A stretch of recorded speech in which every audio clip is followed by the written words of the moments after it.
Good morning, everybody. Welcome to the Sunday Summary. I am your host, Kyle. With me, as always, is Steve. Steve, we have a wild show. This has been a wild 2 weeks for Liverpool Football Club, and the season's not even over yet. The trophy lift is today. We got a lot to talk about on the transfer front. So how the hell are you? Mind blown. It's the best way to put it. That's all I can say. Couldn't have put it better myself. I'm excited. I'm like, okay. And the thing that I love most about all of this that's happening is it's happening now, and it's not happening in July, August, whenever. Like, get it done now. This is great. No sagas. Let's just get it done. Bingo. And Fabrizio Romano said it pretty much in all of his posts. He said, verbatim, Liverpool do not want a saga, or saga is short-lived. And I think that's the big point of emphasis here, guys, is that the deal has, when did he reject City? Like, he went to London, people thought he was meeting with City, but it was with Liverpool, or maybe he went to Liverpool or whatever. That was this week. We got confirmation. That was last week. That was last week? I think that was probably like 10 days ago. Okay, let's say 10 days ago. 12 days ago. We got confirmation on Friday from Fabrizio Romano's Instagram that the total agreement has been reached on personal terms with Liverpool and Bayer Leverkusen. So this has moved fast. And if you ask me, 10 days ago, if Florian Wirtz would have chosen Liverpool over Bayern Munich or Man City, I would have told you, hell no, not a chance. We don't have that kind of pull, nor are we going to spend that amount of money.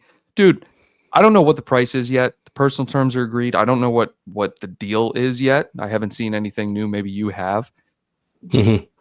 But in what world would you ever think Liverpool are going 100+ million for a player? I mean, if it in fact ends up being that amount, it will. I'm hearing from my sources 150 total package. There may be a player involved, maybe Elliott, and 12 million salary per season, which comes out to, 240K a week or something like that. Yep. 250, whatever. But you're right.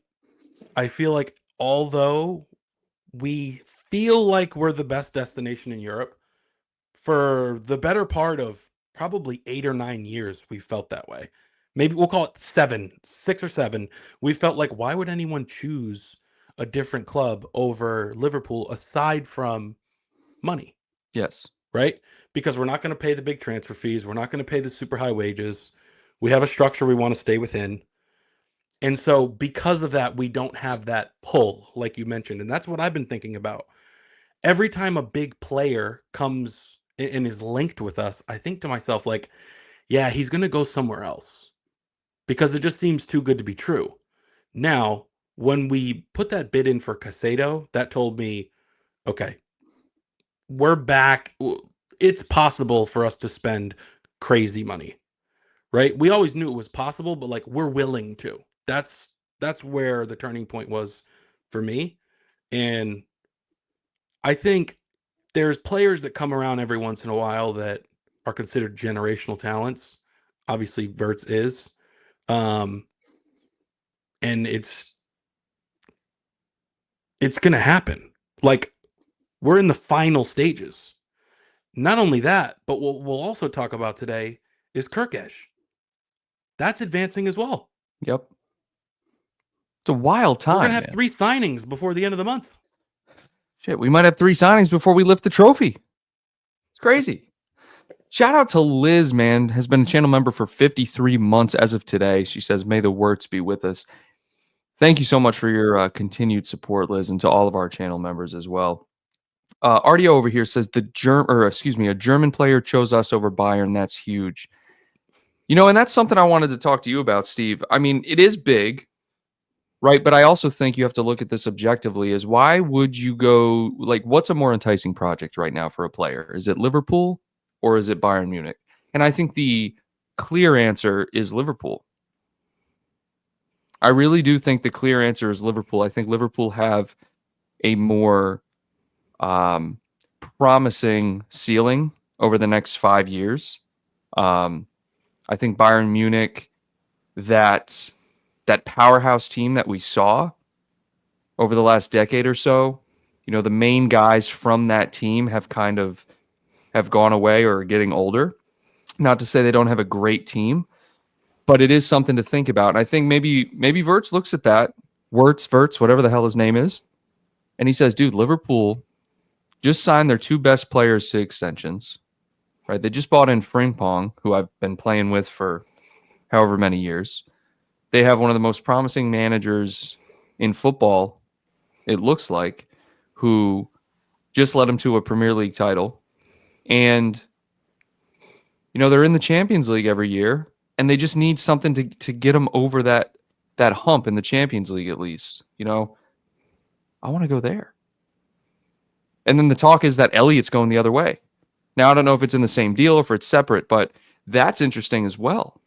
When you look at what Leverkusen have done and the change they're about to go through with Xabi Alonso going to Madrid and Frimpong and Wirtz leaving, that would be interesting if Elliott gave the okay to be part of that deal.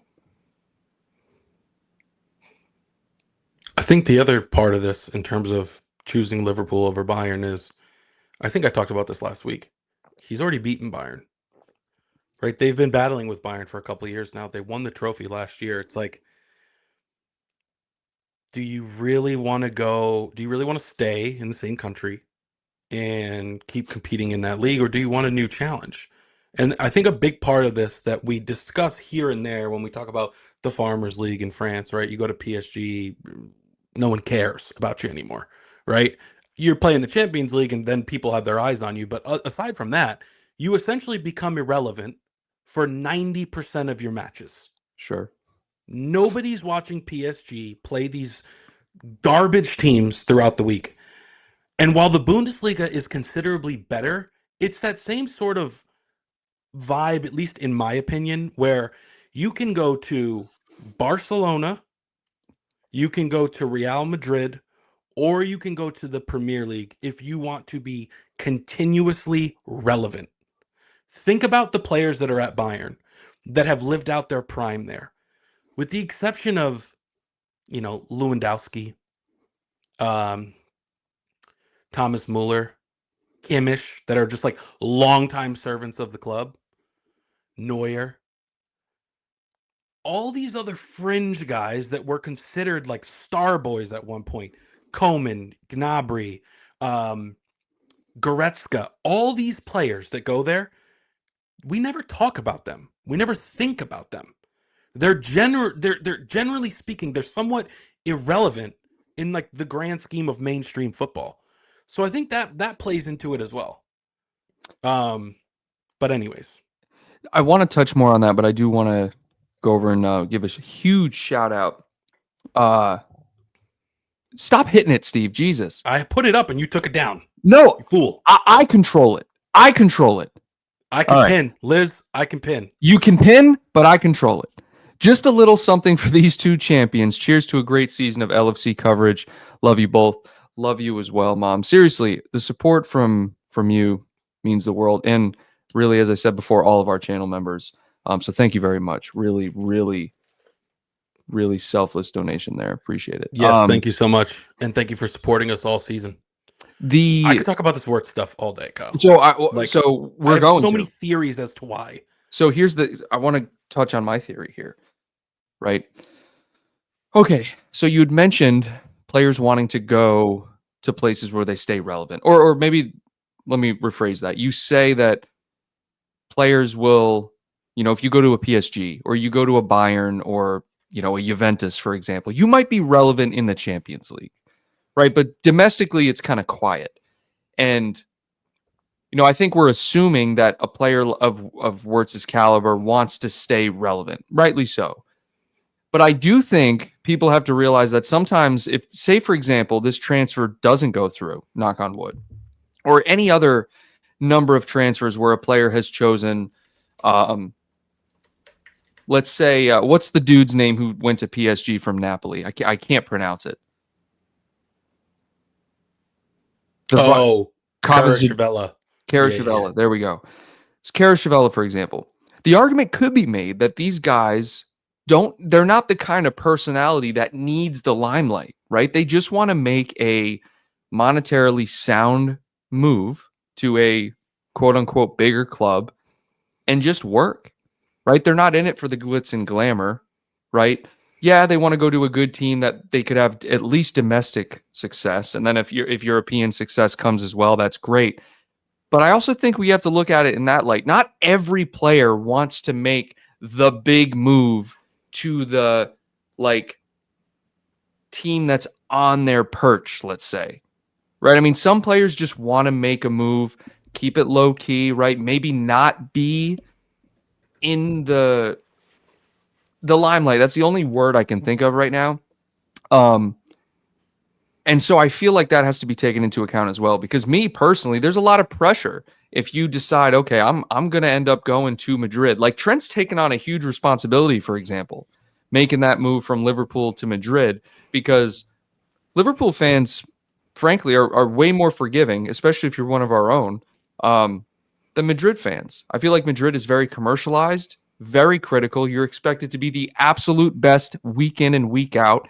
And as we've seen over the tenure of Trent's career, he's not exactly consistent. Now, offensively, he's great, but there's a lot of inconsistencies to his game. And so you go to a place like Madrid or you go to a place like Bayern, you are going to be heavily, heavily criticized by those fans. Now, I'm not saying the Premier League isn't like that, right? You're expected to be at the top of your game. But I do feel like there's a different aspect when you're making the jump to a big club, both domestically and internationally.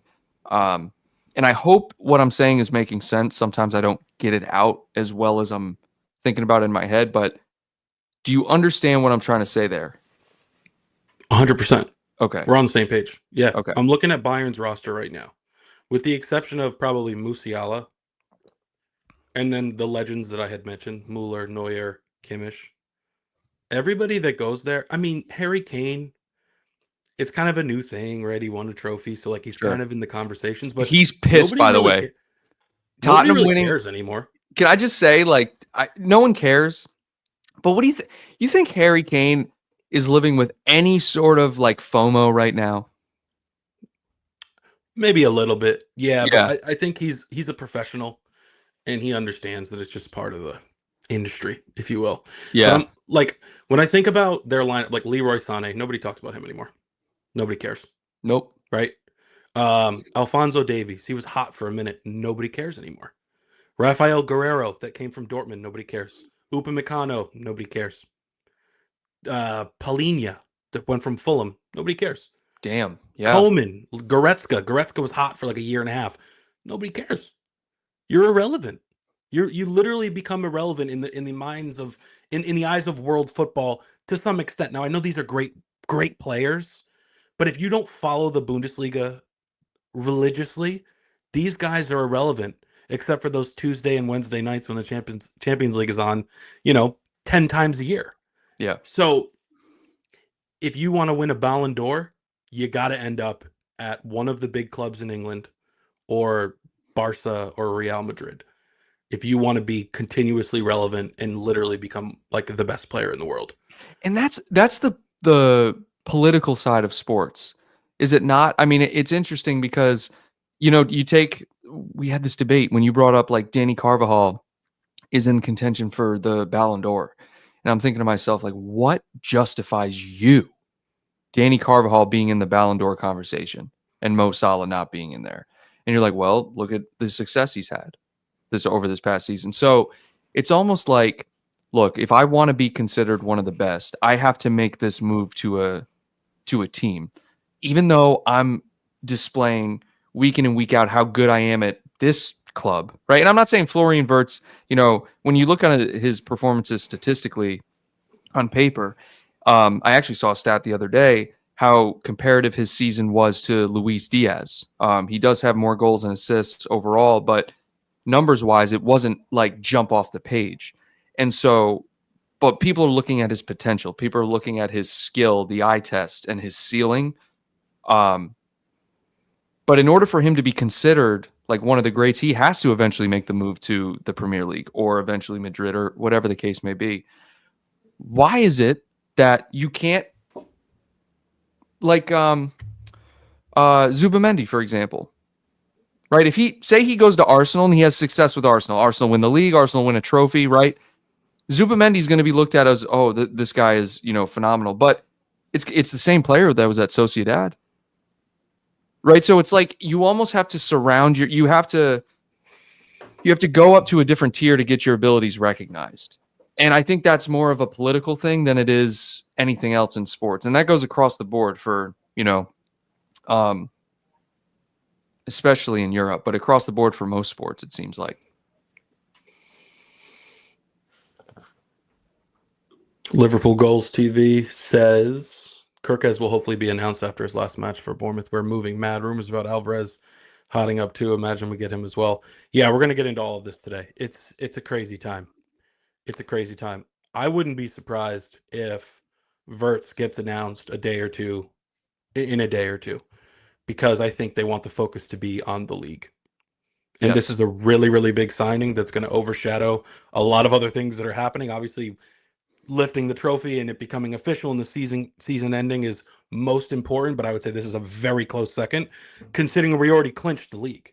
We've been celebrating for 3 weeks. So, but I think that'll be this week and Kerkez as well. Yep. And yes, and let's wrap up the Wirtz thing, because this is the latest that we know is that the personal terms are agreed. I haven't seen anything further on Liverpool's offer. I've seen the reported value. I saw some people in the chat here saying about 110 million euros. We're seeing as high as 126 million pounds, and that'll come out in due time, like you said, a couple days maybe after the league is wrapped up. But then we have to look at all those other players that you mentioned. Okay, let's talk about Kerkez, right? This would be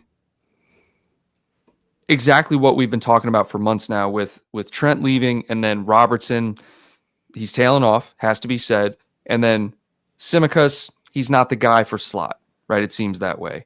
And with Kerkez coming in, these are top targets at their respective positions, and we're just locking them down early. Like, get these guys in. It's remarkable. And Kerkez, I'm seeing 50. Is that what you've been seeing? Up to 60, but yeah. 60? But I feel like we'll get him in the mid 40s. I feel like that's where he'll land. Yeah, you're probably right. I mean, 50 is, even in this market, 50 just seems a little high to me. Oh, it does seem high. Whatever. I don't care. Like, if he's the guy, get him. If he's the guy, you do some negotiating and then you just figure it out and just get it done. And you got to remember, we have 180 million of extra cash lying around after winning the league, or whatever the value was. It might even be more. So that's all going to these players. Liz, gifting 1 channel membership. Thank you very much for the support as always, Liz. So with those two, well, Mr. Waugh, everyone's saying 50 is way too much. OK says 45 million. SA Scouser says 45 million. Okay, so let's say 45.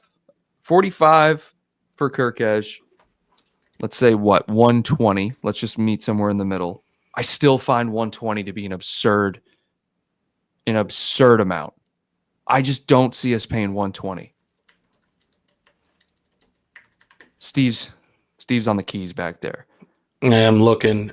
So the big part of this is he's made it clear that he wants to come to Liverpool. That gives Leverkusen less leverage. Sure. Because they want to do right by the player as well. Right? There's a human aspect to this. So they can't just demand 160 if this guy has straight up told them, like, hey, I want to leave. I want to go to Liverpool. Like, let's make this a smooth process. But let's see what he's worth. I bet he's worth about that. 140 was the last update in Transfermarkt. For Wirtz? 140. Mm-hmm. That's wild. Yeah. That means I mean, last Leverkusen year he could was at ask. 130. They could ask Two, for 150, dude. I know. That's what I thought it was going to be. I thought it was going to be a package deal at 150.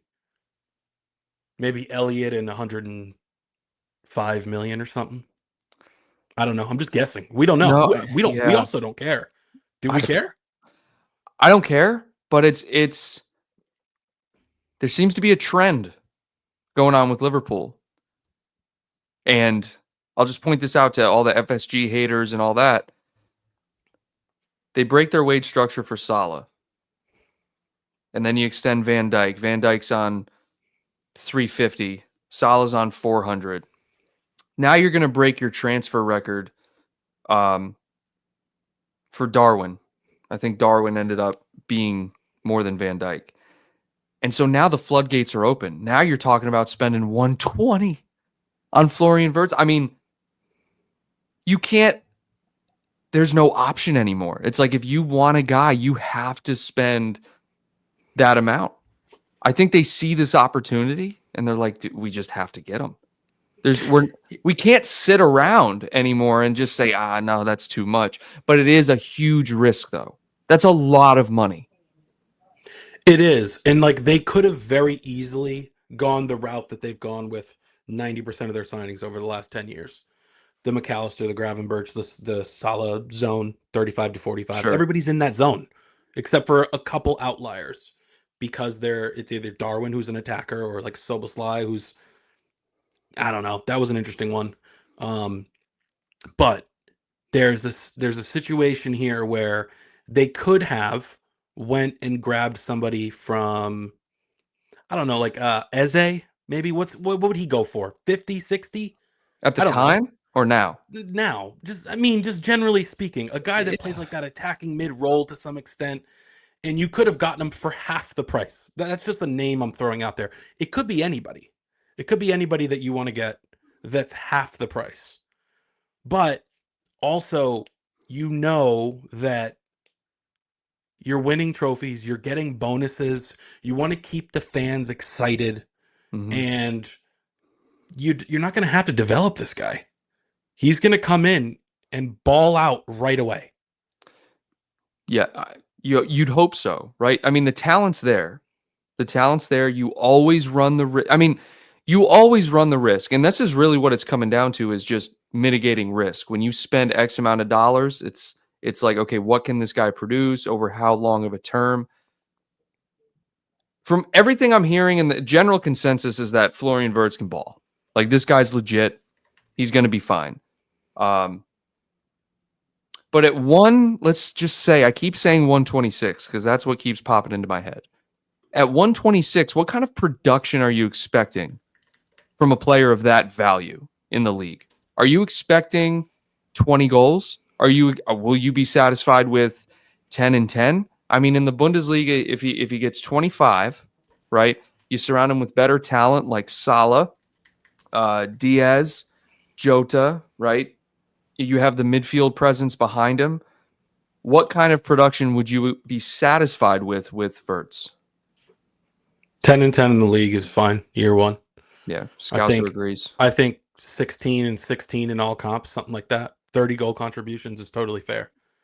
But it's not just about the statistics that he's going to produce, right? He's going to open games up. He's going to be able to make something out of nothing. He's going to make magic happen. Sure. And in those, we found ways to get it done this year. But there were times where we felt like, we went down too early, or you're playing against these mid and low table sides and it's 0-0 at halftime, and you're like, man, I just wish somebody could just pull something out of nothing. Or when the team's parking the bus and it's 1-1 in the 80th minute, like, he's going to be able to make things happen. And so as far as stats go, I think 10 and 10 is fair in the league, and I think like anywhere between 15 and 17 goals and assists in all comps would be great. Give us 30 goal contributions in year one, and we'll just take it from there. That's just what I think. Let us know in the chat. What would you guys expect from Wirtz in year one from a statistical standpoint? Yeah, I like what you said. And so Scouser here says 10 goals, 10 assists. But one thing I wanted to touch on, one comment here, impact is better than goals and assists. And I think two great examples of this are McAllister and Gravenberch. I was just going to say Gravenberch. Yeah, Literally perfect example, right? I mean, so I say 10 and 10, but I think it's just the position he plays. Like, I expected way more production from Soboslai this year, but look what he gives you. Dude's just a pressing machine. He's literally a machine. And so maybe that's why Slot's bringing a player like Florian in, because he wants more production from the midfield. You don't want to rely heavily on Salah having whatever, how many of a ridiculous, I mean, he's just had a great year. You don't want to rely heavily on just your forwards. You want the entire team to create.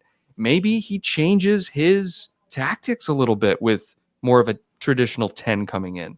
Where are you going, Steve? Pick one. Right here. Sorry, it moved. Alexi said to me, it doesn't matter if he's rotating again and we win the league. Mission accomplished. That's the whole thing, right? At the end of the day, like, if we can just get more trophies, none of this matters. We'll forget this conversation. We'll forget when we were curious about it. Is it 100? Is it 100 Right. plus Elliott? Is it 150 in installments? We'll forget about all that. It doesn't matter. Now, I think we're going to have to see a change in formation, because there's going to be times where you have to have Gravenberch, McAllister, Soboslai, and Wirtz all on the pitch. So does that make this a 4-2-3-1 or like some sort of rotating formation? Probably. But we're going to want all those guys on the pitch at once, not to mention Jones. I mean, it seems more increasingly likely over time that Elliott's going to jump ship. He has But to. Jones is still there. You're not going to like this. I rate Jones higher than Elliott. They're different players. No, but I do as well. I just think Jones, I love Elliott, but I know you do. I think Jones is a better player, dude. I love Jones. And in terms of the depth chart, if Florian comes in, Jones is number 5. Jones is that 5th player. And even if you change formation, though, you mentioned that. What do you do? You put Soboslai on the left wing? How do you fit all 4 into the formation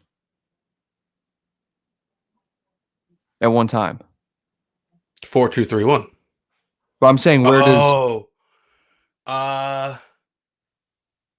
Gravenberch and McAllister will sit in the pivot, and then you have Florian at 10, I guess. Where's Soboslai play? The only place I could think is on the left wing, but then you don't have Diaz, right? So this is very interesting. Yeah. It's really interesting to think about. Or maybe it's not a double pivot anymore. And we have like a holding midfielder. Okay. And then, even then. So what would that be, like a 4-1-3-2? All right. Let's just say you put 3 at the back. Okay, you put 3 at the back, which that would be just detrimental risk-wise, because if you get one injury, you're done. You have Frimpong and Kerkez out wide. And let's say you go 3-5. I can't even think of 3-5-3.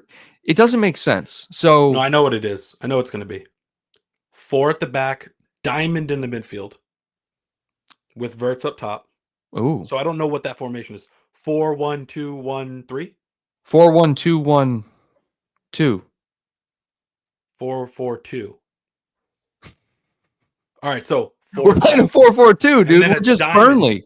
You got Gravenberch, you got McAllister, Soboslai, and Wirtz up here. Okay? And then you got 2 up top. Gakpo and Salah.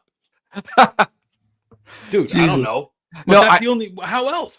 The only way I could think is that Wirtz doesn't start right away. No, stop it. Maybe not the first game. I don't think that's that wild. He's going to start. He's going to start, dude. He's better than Soboslai. He's literally better than everybody on the team. Except he is. Salah and Van Dijk. Yeah, that's pretty funny. I mean, you could argue McAllister, but how do you even compare the two players, right? No, you can't. How do you even compare? I need to go over to the chat and see what people are thinking here. Ramsey goes, idiots, 4-2-4. Yeah, but I don't love what is that? It's just weird, dude. You know, when you're shuffling through formations on FIFA and you get to the weird ones, you're like, what is this bullshit? That's kind of what we're talking about. I'm more thinking of a traditional 4-2-3-1. Jordan Welch says 4-2-4. SA Scoutser says double 10. Soboslai and Wirtz will start at false 9, 4-4-2. But then Yeah, I don't understand no, that. no. Because then you have Salah and let's just say Diaz. And then the midfield of Gravenberch. Ooh.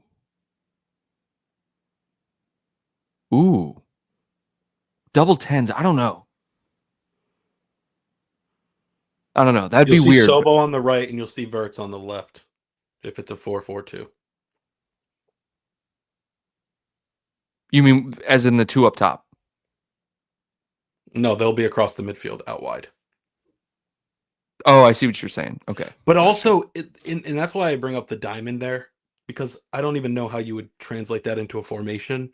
But especially if we have Frimpong and Kerkez, who are going to be higher up the pitch, it's like you can congest that midfield four a bit more. Mm-hmm.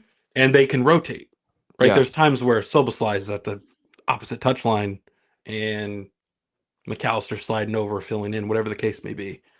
So I really think I don't even care, actually. Why are we wasting time on the formation? No, it's just interesting to think about because, I mean, you're right. It doesn't really matter. But I think the way Slot wants to play is he just quickly and in a compact manner wants to progress the ball up the pitch. If you go back and you watch highlights and you watch compilations of both Liverpool this season and Feyenoord,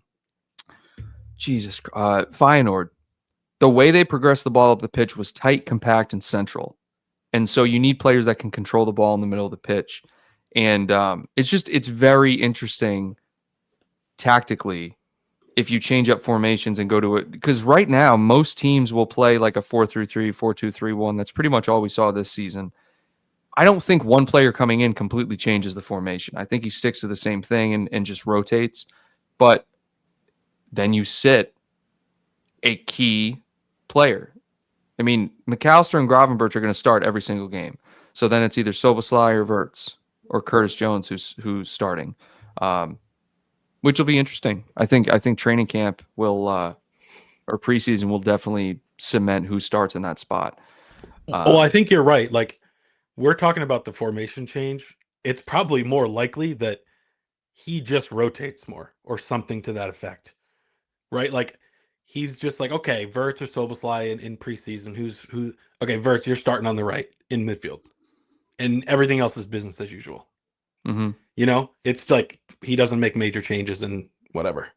But this is where did it go? Oh, Lyle says 4-1-2-1-2. This is what I had mentioned earlier. This is a formation in FIFA, actually. It's just wild. So 4-1-2-1. That's your diamond. Yeah. 2. No, I get it. But it's just, but it doesn't. You don't stay that way. It's No. always things are always like this, right? But the Gravenberch and McAllister, for the most part, will sit behind pretty much everybody else that's not in the defensive line to some extent. It's wild when you say it out loud, though. Hey, we're in a 4-1-2-1-2 today. Right. But like Sky Sports before the match will throw it up and it's like 4-3-3. It's like nobody. Yeah, you're like, what are you talking about? Like, are you trying to confuse the opposition? What are we doing? So, Frimpong, Kerkez, Florian Wirtz, done. So now you have the striker, right? You had brought up before the show with me, Kerkez. I still don't know how to pronounce it, but the one I'm more interested in is Julian Alvarez, and the reason being is that I'm seeing reports that Darwin Nunez has already. It would be a perfect fit for him, dude. Darwin Nunez to Atletico, beautiful fit. Just do it, right? I don't know if it's. Swap deals are always brought up. They never happen. They rarely happen. All right, so do we sell Darwin outright to Atletico and then buy Julian Alvarez outright? Because I know you're looking up the value right now between the two. Who? Are you looking Alvarez? up the value? Yes, because I saw someone in the chat earlier said 90. So Oyvind says Darwin to Saudi for 70 mil sounds even more perfect. Look, if you're looking strictly, way better. Yeah, of course. Send him to Saudi, get some crazy money, and just Sure. flip that right into Alvarez. Like, Sure. Then you don't have to seems worry so about it. simple. It does, but he also has to agree to it. He has to agree, I'd want to go to Saudi over, let's say, Atletico, right? So he has to agree to it because he's still under contract. I mean, I don't care either way. Just get money for Darwin, and then I like Julian Alvarez over any other option, personally. Dude, Julian Alvarez, ready? La Liga, 17 goals, 3 assists. Champions League, 7 goals, 1 assist. Copa del Rey, 5 goals, 2 assists. He put on an absolute show this year, quietly, as far as I'm concerned. Wow. So that is 5 plus 7 is 12 plus 17. 29 goals in those 3 competitions, not to mention any other competitions or international play. Okay. 29 goals and then 3, 4, 2, 6. 29 and 6. What? That's crazy. wild. That is wild. It is. Those are good numbers. They are very good numbers. Last update on his value per transfer mark, 90 million. So 90. Updated okay. in March. All right, so 90 million. I feel like he's a player that's bounced around Europe a bit.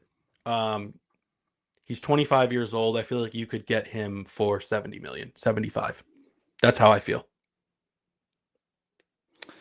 All right. So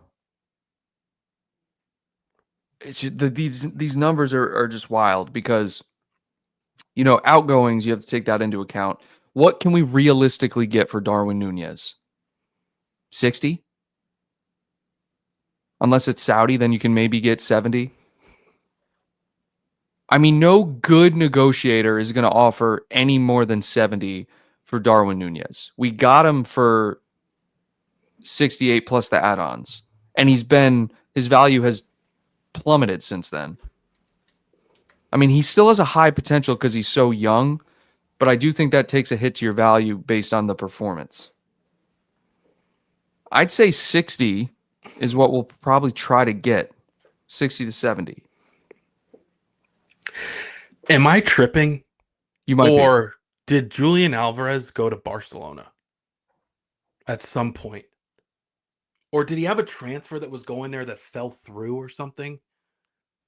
Why did I think he ended up at Barcelona? No. You've just loan or something? You've woken up a beast in me or something. I feel like, dude, there's something in my brain that says Julian Alvarez in Barcelona. Was he loaned there for half a year? I don't know. Somebody's got to tell me here. No, just pull up his thing. I am. It doesn't say Barcelona. Okay, so then the fee from Man City to Atletico Madrid was 75. And if he's ready to move on from Atletico Madrid, I think that fee is fair. Get back what you paid for him. What's he been there? 2 years? 2024. Dude, he's brand new there. 2024. Yeah. He's brand new there. He wasn't at City very long either. Nope.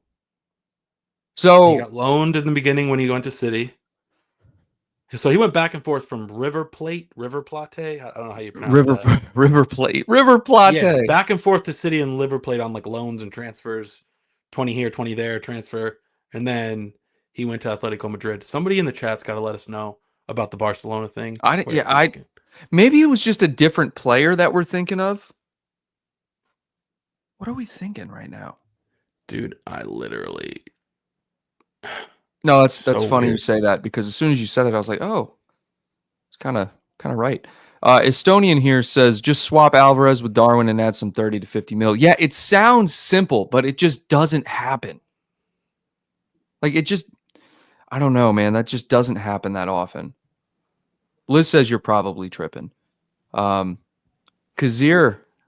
new channel member. Shout out to Kazir. Saudi offered 90 million for Matoma.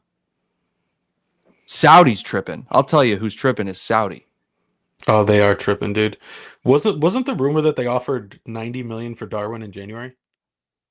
It was something up. It was like 70, 80, 90, something in that range. Dude, it was wild. Just like, let's take advantage of that now. Just call them back. Be like, hey, long time. I mean, the problem is, unless you're Jordan Henderson, your career, you go there, your career is dead. Like, who's coming back? You know what I mean? I don't know. Bobby over there and it's like, all right, let me re-spark this. Or like when folks were going to China, Torres and all those guys. Right? That was a wild time. I mean, it was, but some of those players were at the tail end of their career. But there was it Paulinho who went from Who? Barca over there? Paulinho, Rafinha, Rafinha. not Rafinha that you're thinking of now. There's a midfielder who went over there. There's a couple other guys that went over there in the middle of their career, but you never make it back unless you're Nuno Espirito Santo. You don't make it back. You don't make it back, dude. Oh my Your career God. goes there to die. Yeah, it's wild. It's absolutely wild. And this brings me back to the point I made earlier in the show, where the other guy too. To those people, to those particular players, it doesn't necessarily matter, hey, I want to do this for the pedigree of my career. I want to be seen as they're treating it as a job. China's offering me 4x what I'm making. See you later. Ni hao. Right? Saudi's offering them. I mean, I don't blame them. Bobby Firmino ended contract at Liverpool. He can go to Saudi.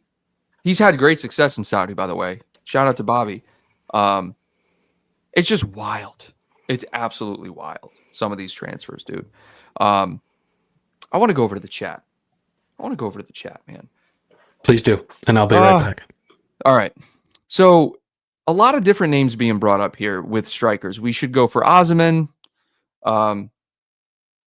Boniface. Yeah. So the thing with a striker is, I think there's a sour taste in people's mouths, right? So traditionally, and we talked about this a couple weeks ago on this show, we haven't bought an outright striker.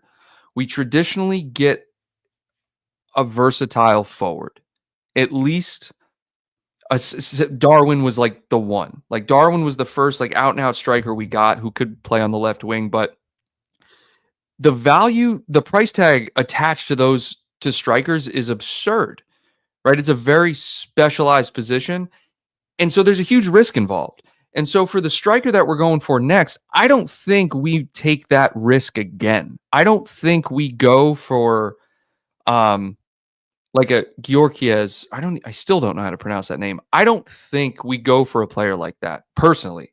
Right now, I don't know my ass from my elbow in terms of what these guys do day to day and their actual skill. All I have is highlights and stuff like that, statistics that I can look at.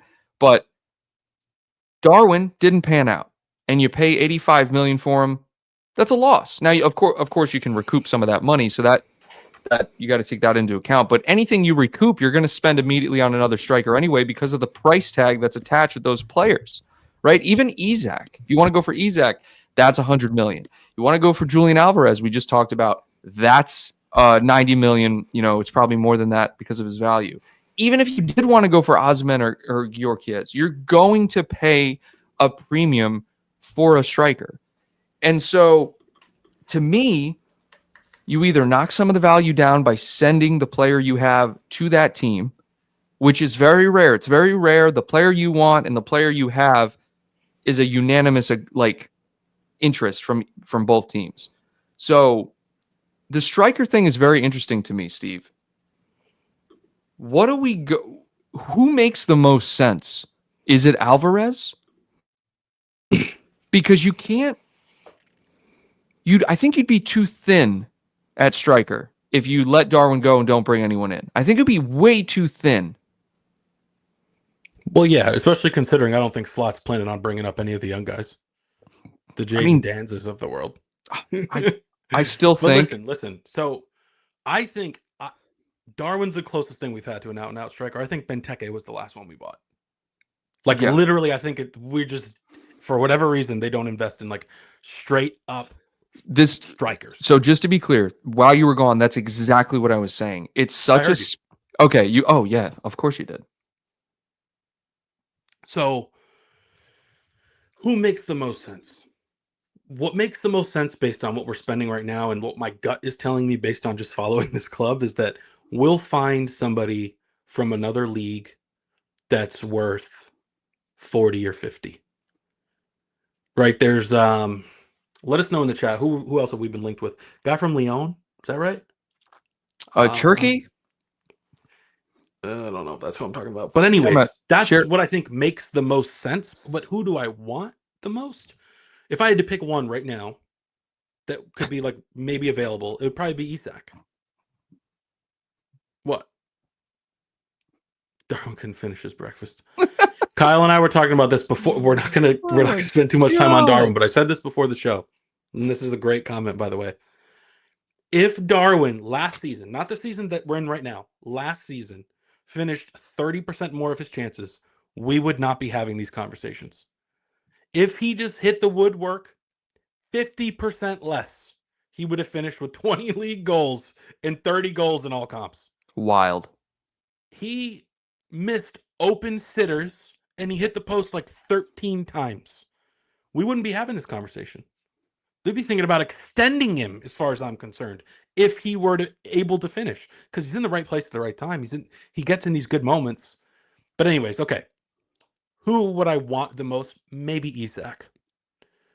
Who makes the most sense? Somebody cheaper, but I would be okay with any of these big three names that are getting tossed around. The guy from Sporting, Alvarez, or Isak. I mean, I'm okay with anything, but we have to bring in a striker. We're going to be thin at striker. Darwin's not good enough. Assuming he goes, then you're definitely thin. Yeah. If he stays, then you at least have a body, but we're not confident in him. So I don't know. I just don't like the traditional striker. I feel like that's been phased out.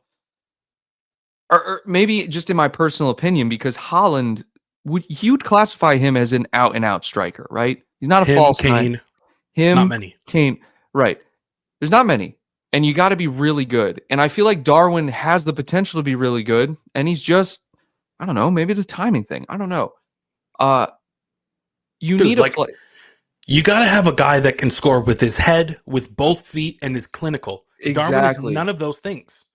Yes. I think Harry Kane, Lewandowski, maybe Isak's creeping into that conversation in Holland. Across Europe, when I think about out and out strikers, there's like 5. Like there's like 5 that are like at that top level. Right? So you're right to the point where maybe it hasn't been phased out, but football's just changed where players are expected to do more. Tactics are getting more complex. There's more rotation. The style of game has evolved over time. So I don't know if the actual position has been phased out, but players just come up learning more skill and becoming more versatile. That's what I think has happened. Sure. Yeah, no, you're absolutely right. You have to be. You have to be able to play multiple positions. You have to be able to, like you said, dribble. I like all of that. And like, who sits in the middle anymore? Like, straight up, who sits in the middle? You even think about like guys like Ronaldo. Yeah. Like Ronaldo was on the wing for like 10 years. And yeah, he's a striker, but like, Darwin does not have the potential to be a world-class striker. He cannot pass, has no first touch, cannot shoot. The sad part is I agree with like all of that. He just doesn't, even when you see these spurts of brilliance, he does not have it, dude. Does not have it. What else we got? Alvarez.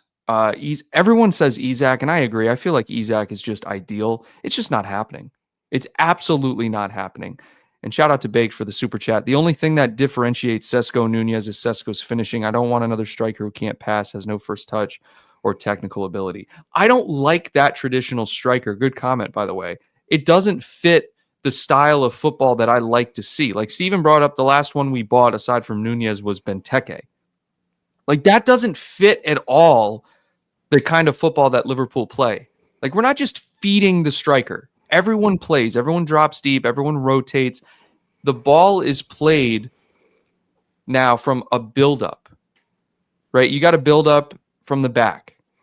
And you have to pick up the ball. You got to turn. You got to find the open man. Very rarely. I don't know. I think everyone understands. Think about when Darwin's at the top of the box and he receives the ball with his back to goal and he traps it. Aren't you like, oh crap, this is messy? He's like tapping it with his foot, trying to hold off the defender. It's sloppy. Yeah. He's not that type of player. Now, when I think about it, he's declined under Slot. I wonder if part of it's the system, Yeah. right? Which is interesting because you'd think like Jurgen's style of play does not call for an out-and-out striker. Well, that's also maybe because we had Bobby. Maybe Slot would have loved to have like a lethal striker like he had in Lewandowski, but Bobby was just so good and it just made so much sense and things were working. Because he played Darwin a ton, and Darwin Yeah. did pretty good under Slot. I mean, under Klopp. So I don't know. Yeah. Yeah. I just think it was one of those buys, man. Not every buy pans out. I think I equated a lot to the Keita buy. Just didn't work out. You know, a lot of potential. Klopp loved him. Klopp got Keita, didn't work out. Klopp got Darwin, didn't work out. Sometimes it just doesn't work out. Scouser says Cunha would have been perfect, but his attitude stinks. Yeah, no. If I see any links with you going to United, I don't ever want to talk about you again. I have a question. Shoot. As it pertains to the striker situation, we all want a lethal striker. However, how do you feel about what if Wirtz plays on the left? Mm-hmm. Do you feel confident in a combination of Gakpo, Jota, and Diaz, if they all stay, filtering through the center and the left rotation-wise? Is that okay? But you said Because on Wirtz paper, on the left. if Wirtz plays on the left, yes. I know he's not a winger, but who knows what Slot's going to do, especially, and we don't want to get back into the formation piece, but like there's certain players you're going to have to have on the pitch at all times. So if you don't want to totally revamp the entire formation, Mm-hmm. I mean, if you watch a lot of Wirtz's highlights, he's playing on the left. Mm-hmm. He's carrying the ball up the pitch on the left. So I wonder if that's an option where it's like, okay, we have these three guys. Gakpo hasn't always been fit. Jota's always battling injuries. Diaz comes in and out of form. But like those three and Wirtz can carry us for that center position and on the left. I don't know. So the answer is yes. They can definitely carry us. Gakpo is 100% better on the left. He just is. He's a better player on the left. He's a better player out wide. Diaz, we saw him play more centrally, I feel like, the last 2 seasons, but I still feel like Diaz is just more effective on the left. He's also completely inconsistent. He'll start out really hot, then he'll go cold. He might even have a terrible season.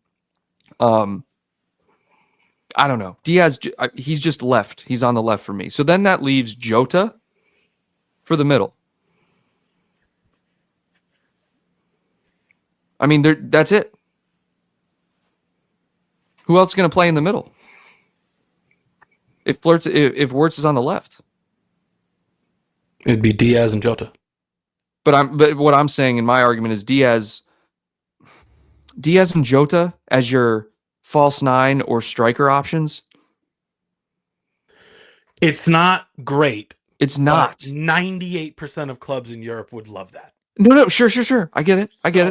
But now, Jota again, will be injured by mid-October. Hypothetical. Jota will be injured by mid-October. He'll be out till March. Okay. Diaz is just going to pick the ball up and dribble with his right foot all the way around the box until he finds Salah. We need someone in the middle. And I feel like, to your point about Wirtz being on the left, I would argue he could be more effective in a false nine. Could. That's where my thoughts are on that. Yeah. But anyways, we don't know who we're going to get for striker. There haven't been strong enough links yet. But I think it'll be interesting to follow that. But the Wirtz deal is apparently done. We're just waiting on that announcement. And a couple new things, or not a couple new things, but the trophy lift will occur today. Jurgen Klopp is in town. Today is the 20th anniversary of the Istanbul miracle. Lot of interesting things today. I think that what I'm most excited for about the trophy lift, bro, the last one we saw, there was no one in the stadium. Also, another thing I want everyone to realize, we win the league when our home kits are the ugliest. Okay, so be on the lookout for the next time you see a home kit and it's just disgusting. We're going to win the league that year. Mark it. Okay, so the fans are going to erupt. It's going to be electric, Steve. When that final whistle blows, because it's just imagine it right now. It's going to be absurd. The place, the city's going to Explode. implode. Implode. It's going to be crazy. I'm sorry, but our 1920 home kit was not perfect. That kit was ugly. And so was this season. I don't know what the hell Nike was thinking this season, but that collar makes me want to vomit. All right? I've kept it in all season. Terrible kits. Terrible kits. Just saying. Next year does look pretty sick, though. That Adidas is just a classic look. So I just want to give a quick shout out to everyone in the chat. 263 people in here. We love all of you guys. Thank you to all of our channel members. Thank you to everyone who supported financially today. Baked, Mom, Liz as well, gifting that channel membership. And of course, special shout out to Michael Ramsey, disguising himself as Real McCoy. Steve, what are your closing thoughts, bro? Let me see something here. I just want to throw something out here. You can give your closing thoughts while I figure this out. So my closing thoughts is, or it's really just a thought, is wow. I did not think that a deal like this could be done with Liverpool. And I guess maybe it wouldn't if we didn't win the league. Maybe if we didn't win the league, we wouldn't go after a player like Florian Wirtz. And another thing is, I always thought a player like that, a German player, would always just gravitate towards Bayern. You know, or honestly, sometimes players like that go to like a United or something. I'm excited. I want to get the deal done, want to get it over the line. But like you said, Steve, I don't want it to overshadow the trophy lift, because that is going to be a special moment, because the last one, there were no fans. It's going to be magical. Absolutely magical. Those are my closing thoughts. Well said. Okay, first thing. I just put something in the chat here. It is a heat map or a touch map for Florian Wirtz this year. And you'll see there's some in the middle, there's some on the right, but it's very, very heavily focused towards like left wing mode. Mm-hmm. Left mid / left wing. So I don't think it's out of the realm of possibilities that he does play on left. I mean, we'll see.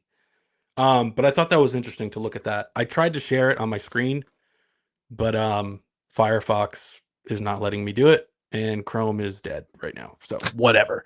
Closing thoughts. It's been a year.